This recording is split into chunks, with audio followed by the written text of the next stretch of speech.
Today we are going to try to rethink global system through ongoing genocide in Gaza siege. And we have our respected guests, and we are going to start with Mr. Ramzy, right? Okay, sorry. Okay, we're going to start with Dr. Daud Abdullah. He is the director of Middle East Monitor. He lectured in history at the University of Maiduguri, and recently he has been he was a senior researcher in the Muslim Council of Britain, and we're gonna leave the stage to him, please.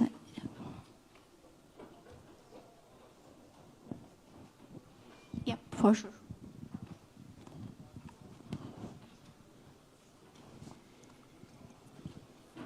Bismillahirrahmanirrahim. First of all, my thanks to the organizers for allowing me to be part of this important event. I think it has come at a very critical period in the history of this region. And I'm sure that the discussions, the information, the insights that we've had over the last 3 years would help us to formulate policies. Yeah, it would help us, those of us who are decision makers or policy makers. I'm sure that you would find that these discussions were very useful. My subject that was given to me was Gaza and the Reconstitution of, Gaza and the global reconstitution.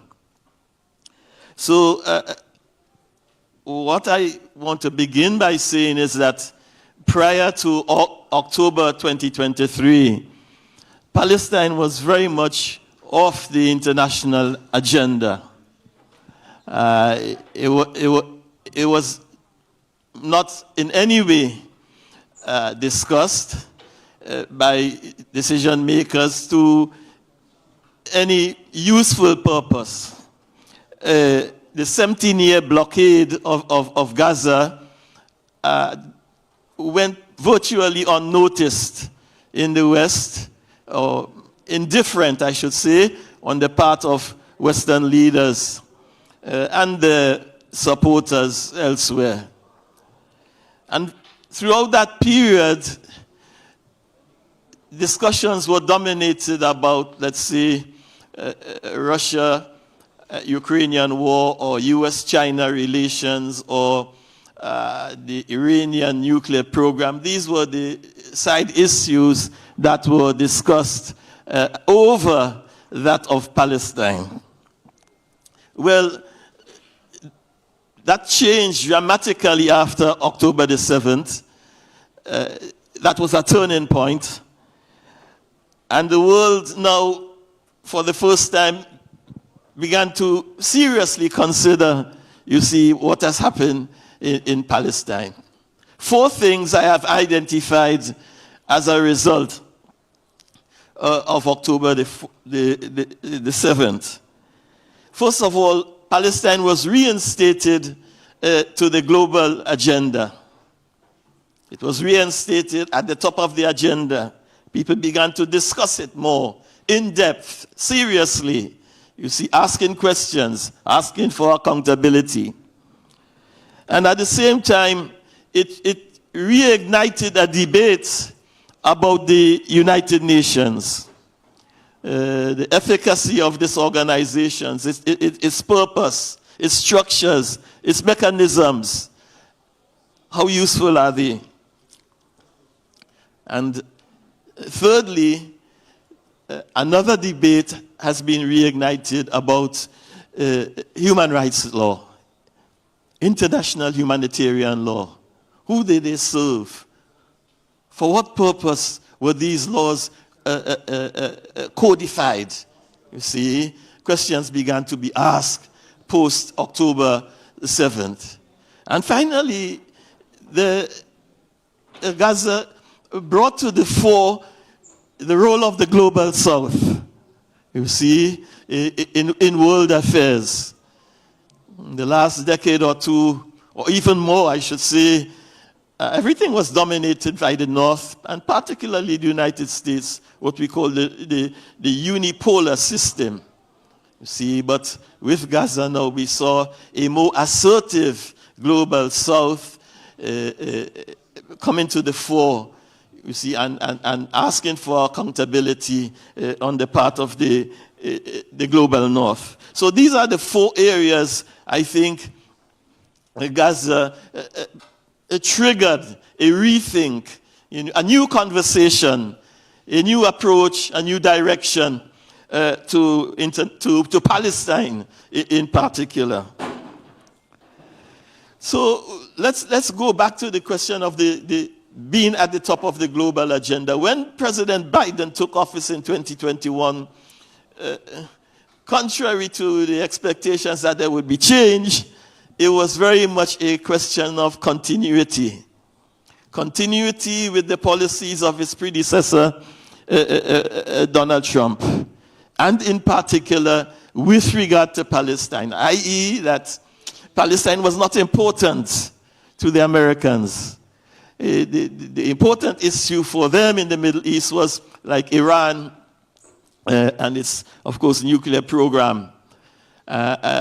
So if you remember, President Biden, when he was vice president to Obama, he actually supported the Joint Cooperation Action Plan for the Iranian nuclear program. And one expected when Trump had withdrawn from that, Biden would reinstate the U.S. commitment to that agreement. Nothing of the kind happened.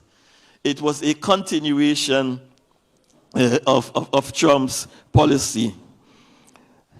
And despite the blackout, the attempt to deny the world opinion of information on Gaza, people found out.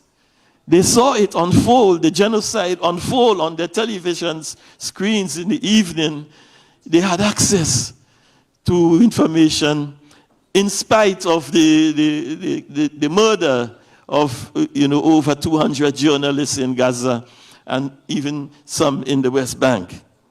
And not since the Vietnam War in the 60s and 70s did the world witness this amount of protests and outrage with a Western power engaged in war. You see, students, trade unions, civil society organizations turned out on streets in capitals across Western Europe, Asia, Africa, and indeed in parts of Latin America. So what came to the fore in all of this was the hypocrisy of these liberal democracies, you see, who have been championing the cause of freedom and democracy and human rights. Here they were now being exposed to the world as people who have been paying lip service to these values, these principles.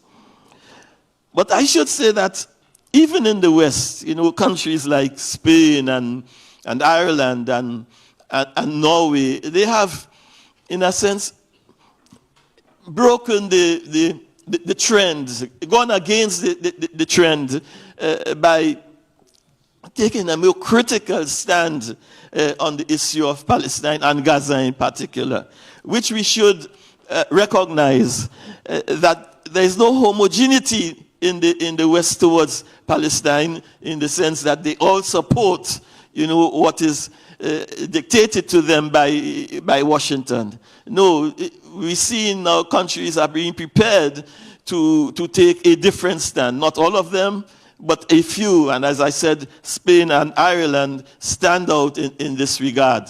In fact, 2 days ago, Ireland has decided to join the ICJ, the South African case of genocide at the ICJ. But if this, if this initiative is, sorry.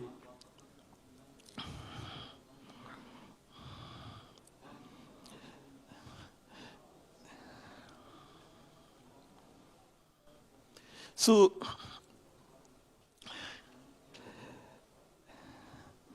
if this a pouring out of support from the world in the global south is to develop and have a great impact that it should, then there must be some support and input, a greater sense of assertiveness on the part of our Muslim countries and Arab countries. They should play a part, you see, in this. But so far we have not seen the type of response that is necessary to galvanize what is happening in the global south. How many countries in the Middle East, in the Arab world, for example, have joined South Africa in the case against Israel's genocide? In fact, they should have been the first to make the case at the ICJ. And even now, they're hesitant on whether to support. But we know it's a question of independence. In the previous session, we heard about, political independence. And sadly, most of these countries are not politically independent. Now, let me turn briefly to the Reconstitution of the United Nations, because no other country has violated UN resolutions in a manner that Israel has done throughout the years of its existence since 1945. And in fact, Israel is a country that was created by the United Nations, by a UN resolution under condition.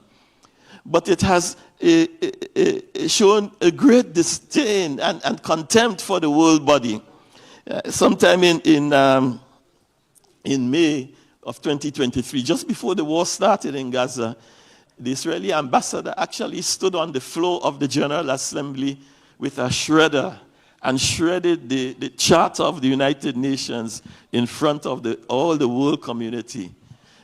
You cannot perceive, you could not think of a greater insult to the world community, the community of nations that have committed themselves to this charter for global governance. But this is the disdain, the arrogance, and the contempt that they have shown, and they've continued this attitude because of the support that they get from the United States. Okay. All right. Yeah, so we saw it also demonstrated after October the 6th, when the same ambassador called on the UN Secretary General Antonio Guterres to resign from his post, simply because he said that Gaza, the attack on October the 7th did not happen in a vacuum. There's a background, there's a context, you see, that led to what happened on October the 7th. They didn't like that. They want people to believe that October the 7th was the start of this whole affair. Of course it was not. So let me turn quickly to the humanitarian and human rights law issue. And to the same degree that you see Gaza had exposed the structural flaws of the United Nations, so too it was accompanied by contempt for international law, gross breaches, you see, and therefore there was this call on the part of many countries, observers, for accountability. Can you imagine United Nations premises, schools being attacked, officials being killed in broad daylight before the world?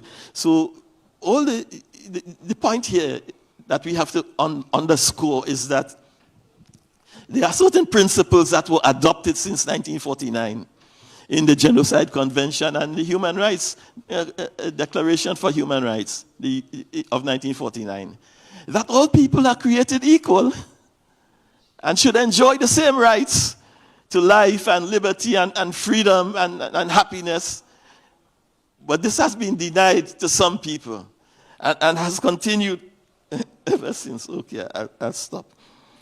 Let me just say, in concluding that, the issue of universal justice is one that should come to fore in the coming months, in the same way that, a warrant was issued for Augusto Pinochet while he was in Britain by the Spanish government, and he was actually arrested.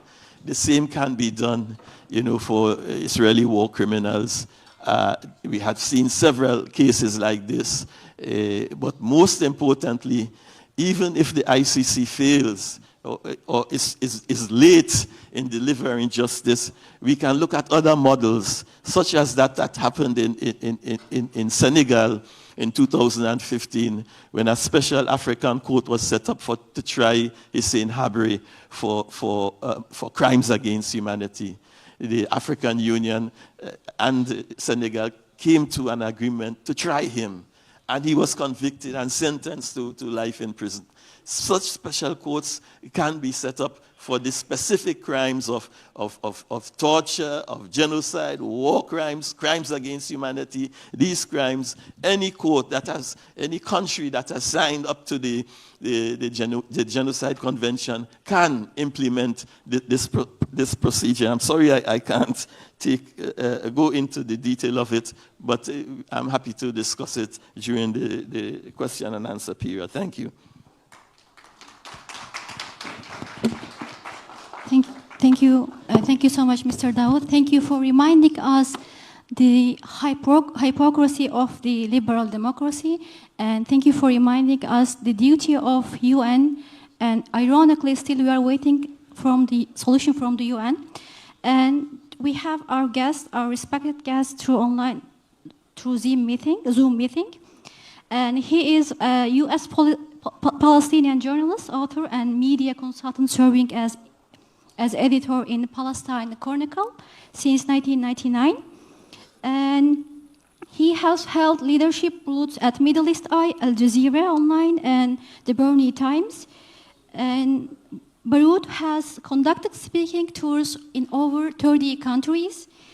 And he is an honorary member of the Pi Sigma Alpha Political Science Honor Society. Yes, please, Mr. Baraoud, the stage is yours.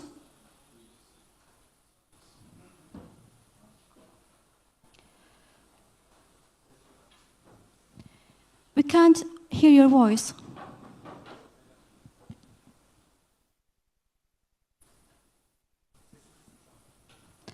Could you please raise your voice volume?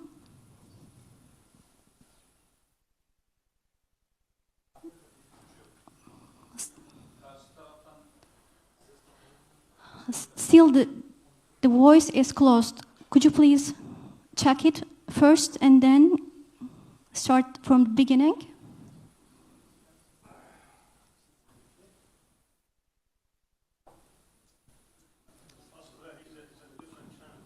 He's in a different channel.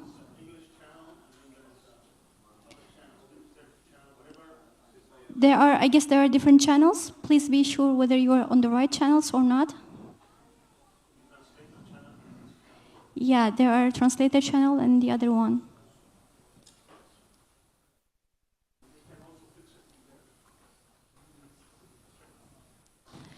Okay, could you please wait for a minute for they're gonna just solve the problem. And thank you so much, by the way, Mr. Daud. We will appreciate for your great speech. And at the end of this session, we will wait for the questions, I guess.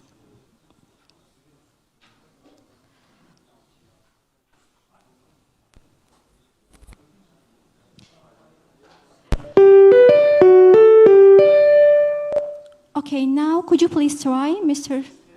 Baraoud? Okay, can you hear me now? Okay, now it's better. Okay, so you can hear me all right? Yes, please, we can start. Okay, very good. Thank you very much for having me and for organizing this important event. I'm particularly honored to be sharing, although virtually, stage with two of my mentors, really, and teachers throughout the years, Dr. Sami Arian and Dr. Daud Abdullah. Indeed, great honor. I'm just going to reflect very quickly here on an event that took place a few days ago in Paris. I was speaking alongside many intellectuals from various African countries, namely or mostly from Burkina Faso, Niger, Uganda, Senegal, South Africa, Algeria, and Morocco, among others. One thing that really that I found to be particularly interesting is how the ongoing war on Gaza, actually, let me rephrase that, rather, how the resistance of the Palestinians in response to the ongoing war and genocide in Gaza has already seeped into their everyday kind of nationalistic or regional narratives. I mean, you hear comrades from Burkina Faso speak about Palestine in ways that are not as we are African intellectuals offering solidarity with the Palestinians. No, but reflecting on the Palestinian experience and how it relates to their own nationalistic and regional experiences. I've been to Africa many times in the past, and that's the point I try to make everywhere I go, and to some limited degrees of success. It's like it was such a struggle to create an overlap between the Palestinian struggle and the African or the various African struggles, despite the fact that it should be a no-brainer. Meaning that African countries were the kind of the main platform for Western colonialism and therefore anti-colonial liberation movements. And the Palestinian struggle fits perfectly into that, not just the global South, but Africa in particular. I mean, we know, for example, that it was the African political union in sometimes in I think in the mid-70s that actually initiated the conversation about Zionism being a form of racism, and they linked that to what was happening in Zimbabwe and South Africa and elsewhere. And it was that African initiative that actually got the United Nations to adopt that very definition a few months later, until in 1991, the Americans, along with their allies, kind of reversed the cycle on the definition. Zionism remained a very much a racist movement. It's just the world was no longer in the mood of accepting that definition anymore. But it was Africa that actually initiated that. We've lost so much of that strategic depth, if you will, that we had in Africa, to the point that whenever we went to any African countries and we spoke with politicians and intellectuals, the argument has always been kind of more or less, if your own people have sold you, if the Arabs have abandoned you and they are normalizing, if your own Palestinian ambassadors in our own countries are saying everything is good and fine, that there is nothing, that Israel is not an apartheid state. Some of these Palestinian Authority representatives have been telling people in Kenya and South Africa, and you come and tell us we need to sever ties with Israel. It just did not make sense. And in many ways, I understand why it didn't make sense for them. Thanks to the Palestinian resistance in all of its forms in Gaza and beyond Gaza, we are beginning to see the return of the anti-colonial,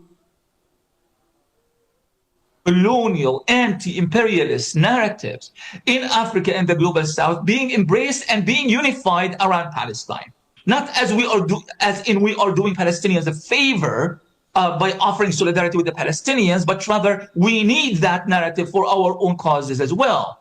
For example, you have this new formation that's taking place between Mali, Burkina Faso, and Niger, this new confederation after they kicked the French out. How many Palestinian delegations went to meet with the representatives of these governments, trying to advocate a unified Palestinian political position? Have we taken any advantage of the opportunities presented to us during this particular period in history to actually expand beyond the begging and pleading, of Western governments and Western countries and at the doors of the White House, as has always been our habit? Why haven't we done that? And we are still stuck in this mindset that unless America agrees, it's not going to happen. There are numerous opportunities being presented to us, and we haven't taken advantage of that. Rather, we are going, as the PA is doing today, as we speak right now, attacking the resistance in Jenin, killing children, raiding houses, and arresting people. I find it surprising, to be honest, sometimes when I see people talking about we need a unified Palestinian position that includes the very Palestinian Authority in Ramallah that is doing so much harm to the Palestinians. No, what we actually need is a unified Palestinian position around Palestinian resistance. And I'm not talking about guns and bullets when I say resistance. When I talk about resistance, is the culture itself, the idea that we Palestinians must resist to obtain our rights, and we must unify the world around that resistance. And by the way, that unification process is already happening. I just concluded the speaking tour in several countries, French-speaking countries in particular, including France and Belgium. And it is incredible how people are now finally speaking about resistance in an open way. They are not looking over their shoulders, they're not scared anymore. And we need to take advantage of that. We need to build on that. For a long time, as Dr. Daud Abdullah has said earlier, we've been told that Palestine doesn't matter. It wasn't part of the international agenda. Well, it turned out that not only Palestine, but that tiny little space called Gaza, 181 square miles, 360 square kilometers of land, it has no natural resources. I know that there's gas in the Mediterranean, but that's not why Israel is doing what it's doing in Gaza. It's not about natural gas. This tiny little space has proven to be the most vital geopolitical spot on earth. And who has done that? The Palestinians have done it. The people of Jabalia, Khan Yunis, Beit Hanun, Beit Lahia, Rafah, Nusayrat, Burej, Maghazi. These are the people, the refugees and the descendants of the refugees of the Nakba have done that. If that is not enough to tell you that the power of the people is not a cliche, I don't know what is. So now we need to expand that existing moment. We need to take advantage of this. This moment is very, very important, not only for us Palestinians, but for human history as well. Antonio Gramsci, the Italian anti-fascist communist leader, used to say that there is a period in human history called the interregnum. The interregnum or the interim. It's a period, he said, when the old refuses to die and the young is yet to be born. And that particular period, that interregnum, is referred to as the age of monsters. Horrible things happen during this period because there's massive paradigm shifts that are happening globally, from Africa to the Middle East, to Europe, to South America, and so forth and so on. And Gaza has become a catalyst in this interregnum. Who knew? Who knew that Gaza could, in fact, has the potential of being the main catalyst of major changes happening in the Middle East?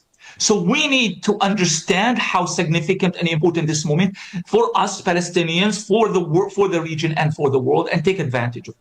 And, at the end of the day, I'm a writer. We are all here intellectuals and writers and journalists. We don't carry guns and we don't develop military strategies. But what we do is we develop language. And language is the most important component in this fight worldwide right now. For a long time, Israel has depicted the Palestinians to be a bunch of terrorists who are hell-bent on destroying the state of Israel. That was the idea. Now that understanding has been reversed. People talk about Palestinian people right to defend themselves. They talk about Israeli war criminals who are now being wanted by the International Court of Justice for the crimes of extermination that is taking place in Gaza. The language began changing. And we cannot, kind of cower back into our little spots and start, kind of be selective about language. We need to take total advantage of these changes. And we need to start talking about the Palestinian people as people not only with historic rights that are enshrined in international law, but people who are also have the right to have political agency, the right to defend themselves, the right to resist. We need to take advantage of it. I don't know how this can be done because it is really quite troubling that this kind of political situation we Palestinians find ourselves in. You have a Palestinian Authority that is recognized internationally as supposedly the representative of the Palestinian people. But this authority does not speak the language I'm speaking right now. And the language I'm speaking is not my language. It's the language of the Palestinian people and the language of millions of people who are unifying around Palestine right now. So how do we do this? How do we start by creating a unified and centralized Palestinian message to tell the world, including our various solidarity movements around the world,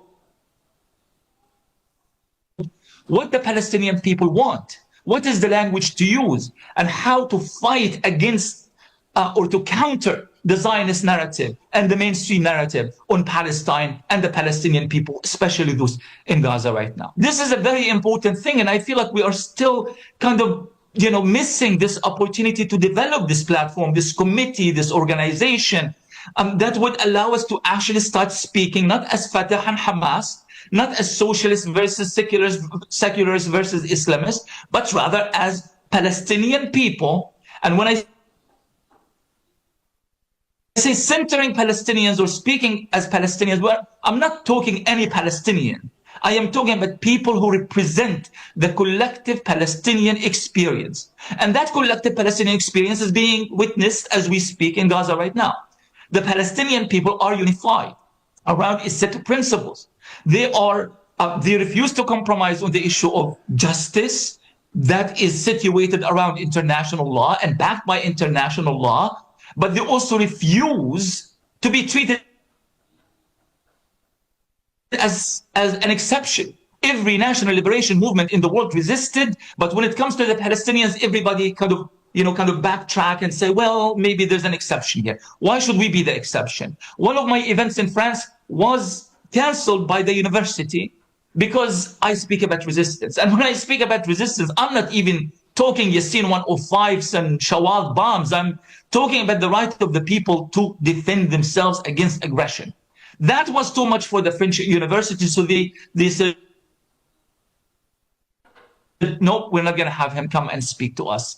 So what is the point? What is the point of solidarity if you refuse to truly stand in solidarity with the Palestinian people and deny them the most fundamental and important right as a human beings, standing and fighting back when they need to do so?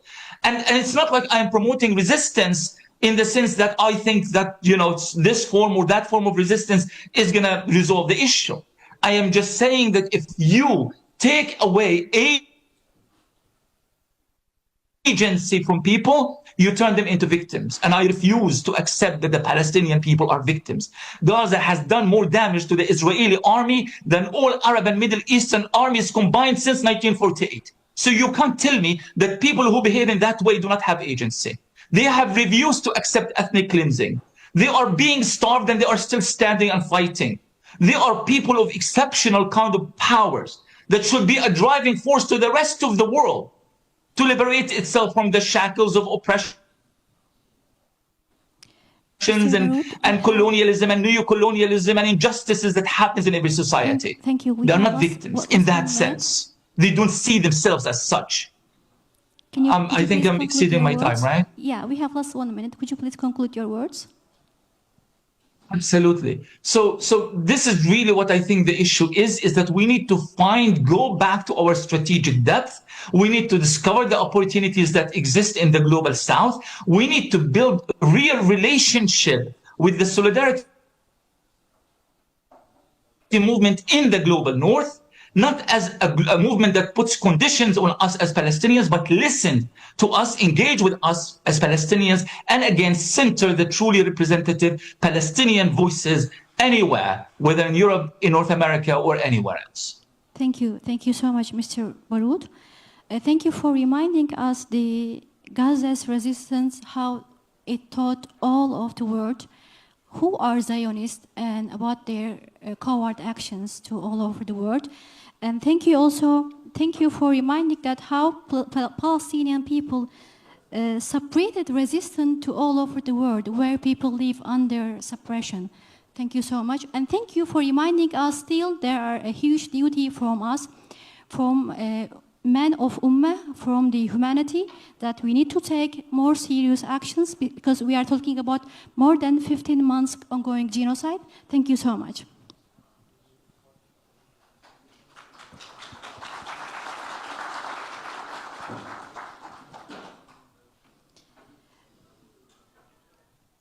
Now we are going to start with our last respected guest, who is Sami Arian. Sami Arian is Director of Center of Islam and Global Affairs and Public Affairs Professor at Istanbul Sabahattin Zaim University. And he has a lot of awards for sure, but I would like to say that he is also the author of the Arab Awakening, Unveiled Understanding Transformation and Revolution in the Middle East. Yes, this stage is yours. Bismillah ar-Rahman ar-Rahim. Assalamu alaikum wa rahmatullahi wa barakatuh. I would like to take you back to 15 days before Tufan al-Aqsa. This is September 22nd in the United Nations General Assembly. Netanyahu stands up before the assembly with a map in his hand and a red pen, and he starts drawing a line that starts from India, going through the Indian Ocean, then to the Gulf of Oman, and from there he goes to the United Arab Emirates. He draws a line through Saudi Arabia to Jordan, and from there to Haifa, and then through the Mediterranean to Europe. And he calls that the India, Middle East, Europe Economic Corridor. And he boasts in that speech that Israel is going to be at the heart of this project. It's a project that's going to counter the Belt and Road Initiative of China, and it's going to be at the heart of the world's progress, economic progress and prosperity, and Israel is going to be the major player.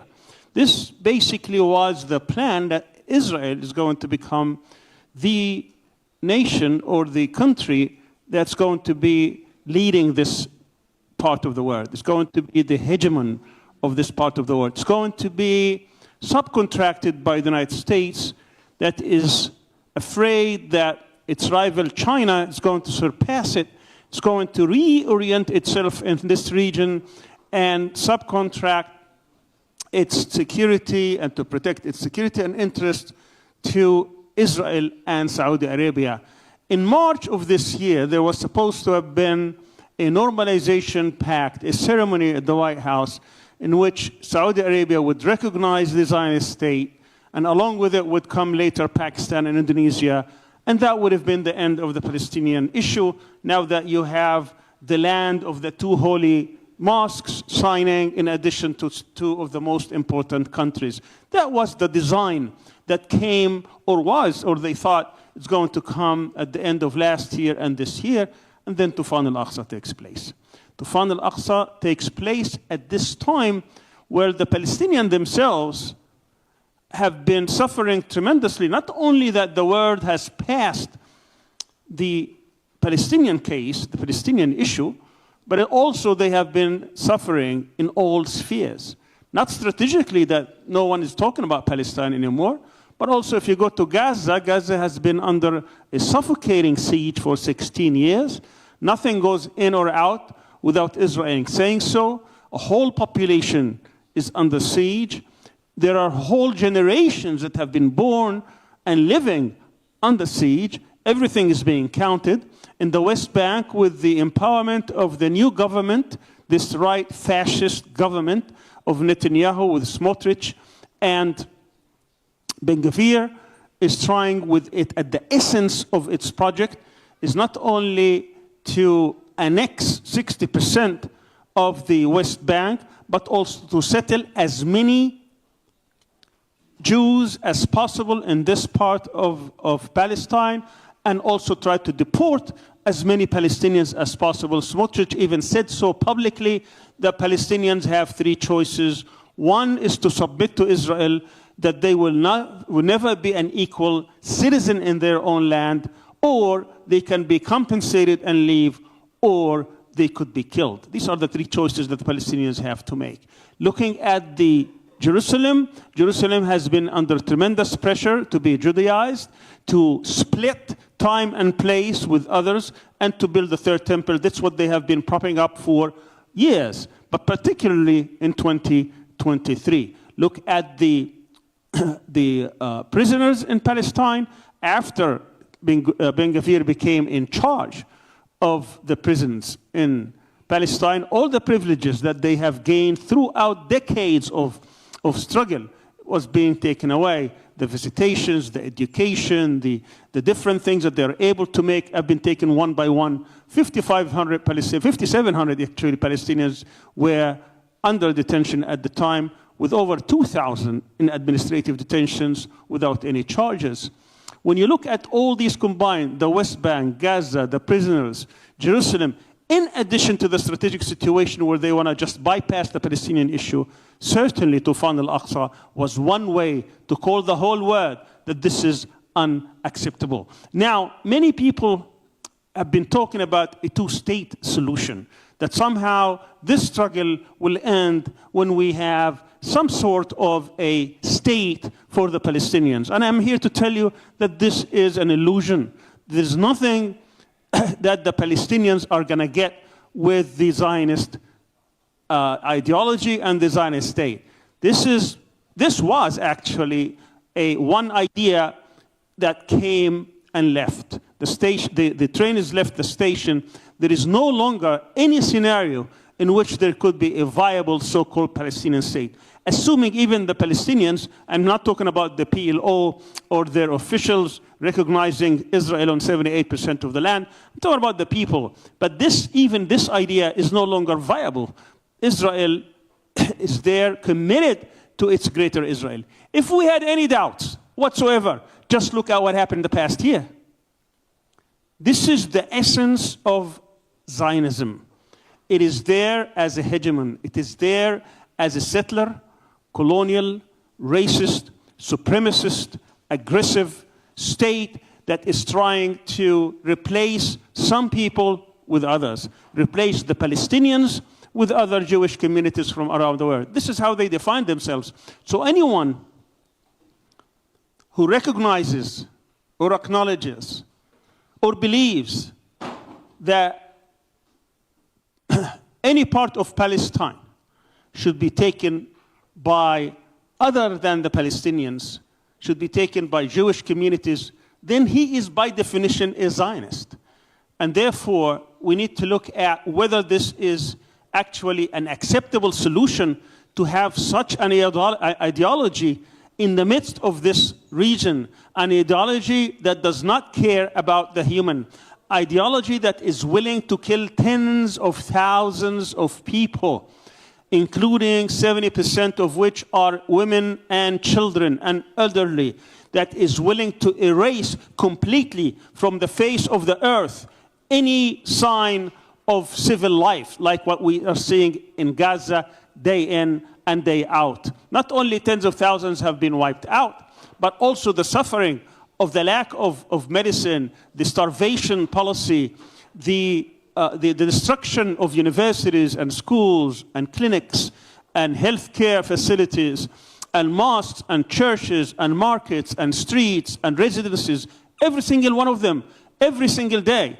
Not a day that went by for over 400 days that we haven't seen this. This is the ideology that wants to control and to be in charge of this region. This is what Netanyahu was talking about when Israel is going to be in control of this region. Israel is a threat to every single country.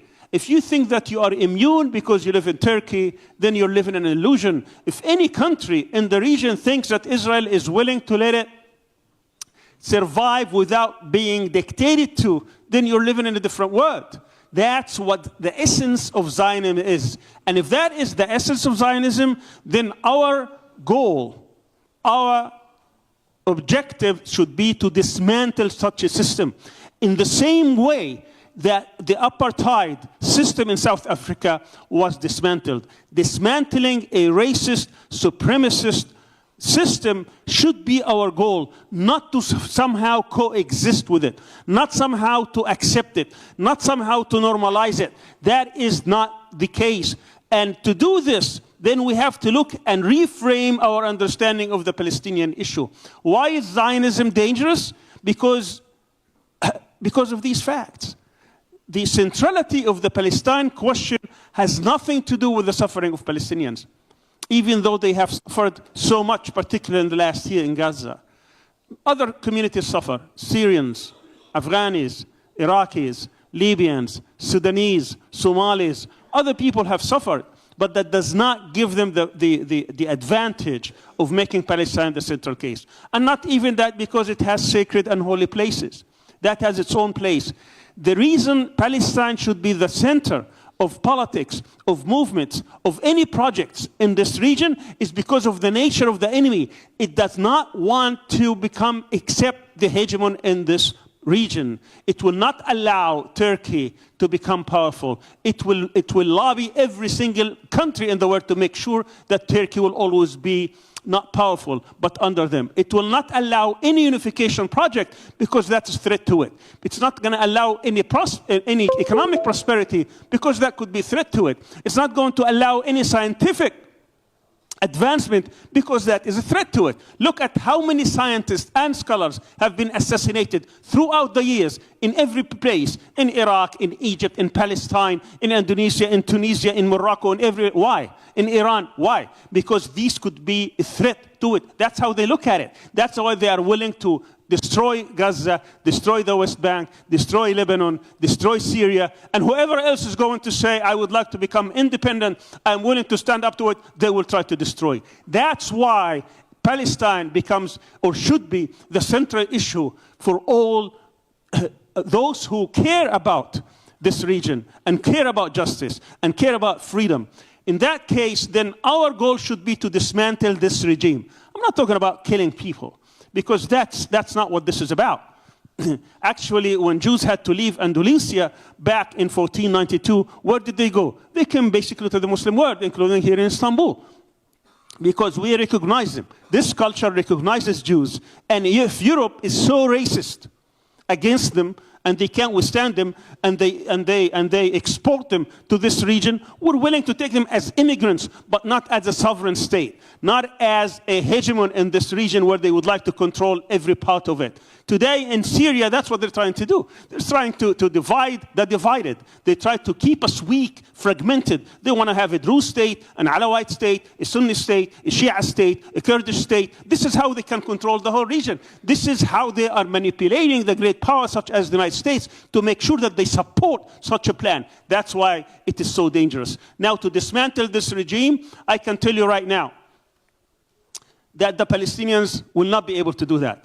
The Palestinians are too small to be able to achieve such an objective. This is a project that everyone should be involved in because everyone is a target. Our task should be two things: to make sure that the Palestinians will stay on their land, because if they leave, as they're trying to expel them, there is no issue, there is no land to fight about. So we need to keep our support of the Palestinians to remain on their land. But the second objective, the second task should be to engage the Zionists everywhere in the world in order to dismantle this regime.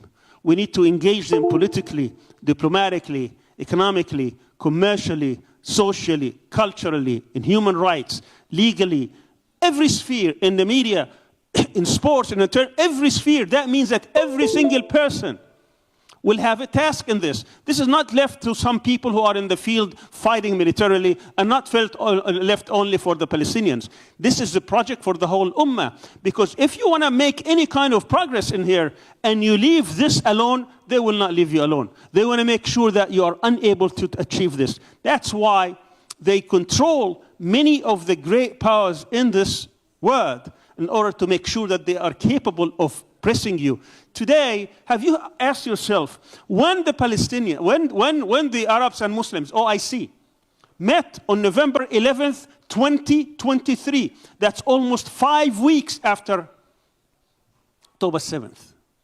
They disagreed on many things, but they agreed on one thing. We need to bring about aid to the suffering people of Gaza. 57 countries. And they were aided by another 160-something in the United Nations, with UN resolutions, with ICC rulings. And they're not able to bring about one bottle of water to a thirsty child without Netanyahu saying so. What does that tell you? Mr. Arian, we have lost for 1 minute. What does that tell you about that power? So to conclude then, our goal is to dismantle this regime.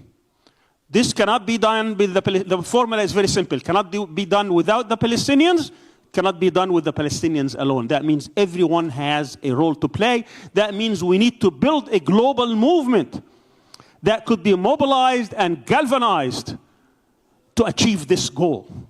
What do? We identify the imperatives, the sources of power of the state.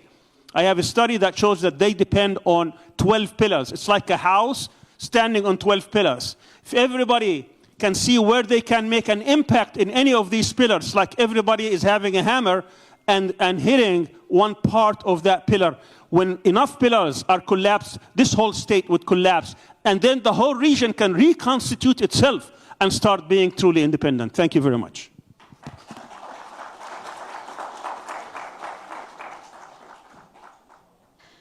Thank you, Mr. Arian. You had reminded us the general situation in Gaza and what's going on, and what is the duty of not only Muslims, for all humanity.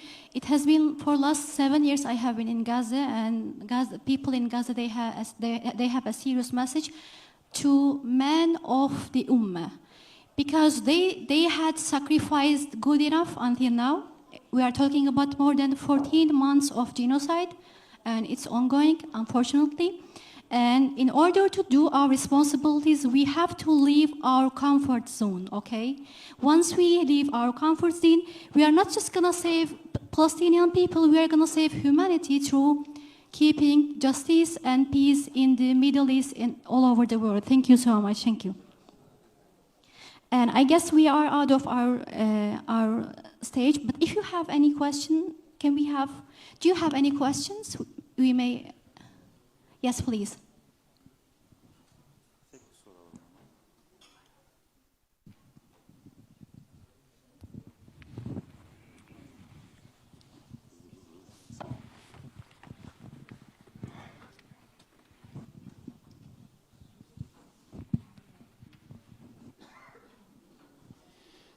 معذرة أنا أسأل سؤال بالعربية إلى أستاذ سامي العريان. هل يكفي المحاولات yani o zaman Türkçe sorayım yani en azından siz tam Türkçe sorayım o zaman. Siz So I will ask this question in English to Sami Arian. Turkey's initiatives, like similar to those South Africa's initiative in terms of legal initiative. So can Turkey do something maybe together with South Africa to carry this case to Swedish courts or other courts? Can Turkey do something also with the support of other Islamic countries in terms of legal case that was started?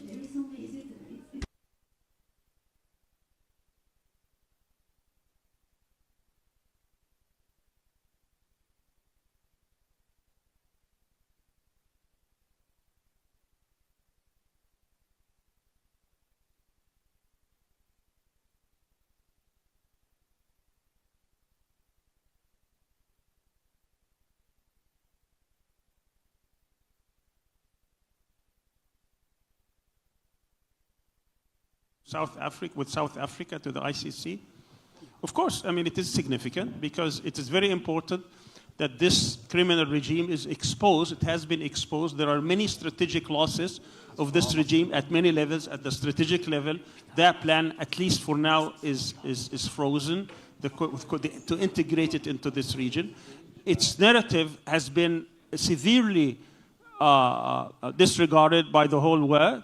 On the media level, you could see what's happening. In the ICC, it has been labeled as a genocidal state. Its leaders have been on the ICC list to be arrested. And in military terms, they have suffered. I didn't have time to go over this, and the intelligence service, and so on and so forth. So it has been severely damaged in terms of what happened October 7th, but also there are other things that is happening in this region. It will require me to analyze more the strategic losses and gains, but it's very important to understand that this state has been at its lowest time since it was its creation in terms of its global status and global public opinion and reputation, and that's very significant.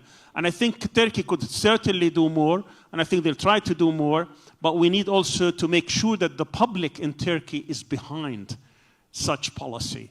I mean, there is so much misinformation. We need to have a public awareness program for people to understand that this is a very dangerous state for the national security of Turkey, and unless people understand that, they will not be able to back policies that can actually expose the state.